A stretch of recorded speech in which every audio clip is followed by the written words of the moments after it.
Thank you everyone for gracing the event. எனக்கு தமிழ் கொஞ்சம் கஷ்டமாக இருக்குது பேசுகிறதுக்கு. நான் இங்கிலீஷில் பேசுகிறேன், தயவு செஞ்சு மன்னிச்சிடுங்க. It's easy to fall in love, but it's very difficult to stay in love. Why? Because we all have a void that we need to fulfill and we seek in our partner.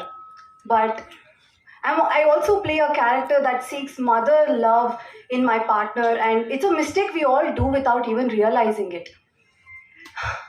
So எப்படி இருக்கு trailer? Super இருக்கா?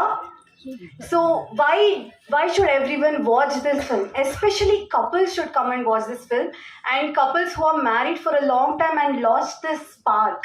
You know, this movie shows how a small ego can make and break relationships. So this movie can actually help you to reignite that relationship. So please do come and watch our movie. Thank you. எல்லாருக்கும் வணக்கம். இப்போ நீங்க ஒரு song play பண்ணல, இந்த இதயம் துடிக்கிறது நூலிடையில்னு சொல்லிட்டு. ஸோ அந்த லைன், அந்த லிரிக் மாதிரி தான் நான் இப்போ இருக்கு. என்னோட இதயம் அப்படி துடிச்சுக்கிட்டு இருக்கிறேன். என்ன பண்றதுன்னு தெரியல, என்ன பேசுறதுன்னு தெரியல. இவ்வளோ நேரம் பிளான் பண்ணிக்கிட்டு உட்கார்ந்துட்டு இருந்தேன், ஆனா என்ன சொல்றதுன்னு உண்மையாவே எனக்கு தெரிய மாட்டேங்குது. ஆல்சோ என்னோட தமிழ் கொஞ்சம் எனக்கு அவ்வளோ பேச தெரியாது, பட் நான் தமிழ்ல தான் பேசணும்னு நினைக்கிறேன். அதனால தமிழ்லேயே ட்ரை பண்றேன்.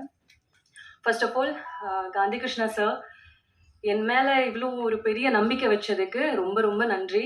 ஏன்னா நீங்கள் இல்லைன்னா என்னால் இந்த ஜான்வி கேரக்டரை பண்ணியிருக்க முடியாது. அந்த ஜான்வி கேரக்டர் என் லைஃப்பில் நிறைய விஷயங்கள் பண்ணியிருக்காங்க. As a person, as an artist என்னை ரொம்ப இவால்வ் பண்ணியிருக்கு.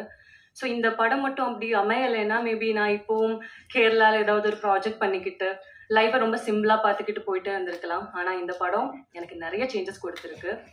சின்ன வயசுல நிறைய சாங்ஸ் கேட்பேன், தமிழ் சாங்ஸ் கேட்பேன். ஆனால் மியூசிக் டைரக்டர்னு சொன்ன அவங்களோட வேலை என்னது அந்த மாதிரி எல்லாம் எனக்கு தெரிஞ்சதில்லை. இங்கே வந்து நம்ம படத்துக்கு ஜிவி பிரகாஷ் சார் தான் மியூசிக் பண்ண போகிறேன்னு சொல்கிற டைமில் நான் அவங்களோட ஃபுல் ஹிஸ்ட்ரி எடுத்து பார்க்கும்போது எனக்கு பிடிச்ச எல்லா சாங்ஸுமே அவங்களோடது தான். ஸோ அது எனக்கு ஒரு கைண்ட் ஆஃப் ப்ரிவிலேஜாக இருந்துச்சு. அத்தனை நாள் நம்ம தெரியாமல், அவங்க மூஞ்சி தெரியாமலே நான் அவங்களோட ஒர்க், அவங்களோட டேலண்ட்டை ரொம்ப அட்மையர் பண்ணியிருக்கு. ஸோ அவங்க கூட ஒர்க் பண்ண முடிஞ்சது ரொம்ப பெரிய பெரிய பிளஸ் மூமெண்ட்டாக பார்க்குறேன். அப்புறம் எங்களோட ப்ரொடியூசர்ஸ், அவங்க இல்லைன்னா இந்த படம் இவ்வளோ தூரம் வந்திருக்க மாட்டேன். ப்ரொடியூசர்ஸ்னு கூப்பிட்றதுல எனக்கு விருப்பம் இல்லை. அவங்க ஒரு ஃபேமிலி மாதிரி எங்களை எல்லாரையும் ரொம்ப கம்ஃபர்டபுளாக வச்சுக்கிட்டு அழகாக பார்த்துக்கிட்டு ரொம்ப நல்லா இருந்துச்சு இந்த படம் ஒர்க் பண்ணுறது. இங்கே இருக்கிற எல்லார பற்றியும் சொல்லணும்னா நிறைய சொல்லணும். வைரமுத்து சார், இதெல்லாமே ரொம்ப பிளஸ் மூமெண்ட்ல ஆஸ் அ டெபியூட்டண்டா இந்த மாதிரி ஸ்டேஜில் வந்து நின்று இவங்க